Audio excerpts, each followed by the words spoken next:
ఆయనకు కృతజ్ఞతాస్తుతులు చెల్లించుడి. కీర్తనలు 118వ అధ్యాయము 29వ వచనం. మేలు కలిగిన కీడు కలిగిన ఆయనకు కృతజ్ఞతాస్తుతులు చెల్లించాలి. దేవుడు ప్రతి సమయములలో మనలను ఆదుకుంటూ సజీవుల సంఖ్యలో ఉంచాడు మరియు శోధనలో పడిపోకుండా కీడు నుండి తప్పిస్తున్నాడు. మనము భూమి మీద జీవించటానికి కావలసిన ప్రతి దానిని సమకూర్చి మనలను బ్రతికిస్తున్నాడు. ఎలాంటి అవాంతరాలు, అనారోగ్యం లేకుండా తప్పిస్తున్నాడు. అందుకే దేవునికే మహిమ కలుగునుగాక.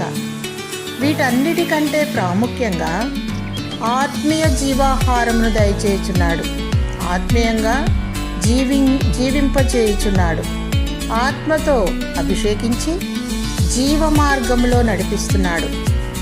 దేవుడు చేసిన మేలులకై దేవుని స్తుతించు. ఆత్మతోనూ సత్యముతోనూ ఆరాధించు. ప్రభువైన యేసుక్రీస్తుయే దేవుడు. ఆయన ఆరాధనలకు యోగ్యుడు. ఆయన ఉన్నవాడు అనువాడు, మొదటివాడు కడపటివాడు, సర్వయుగములకు రాజయ్యున్నాడు. యుగ యుగములకు సర్వయుగములకు ఆయనే రాజు.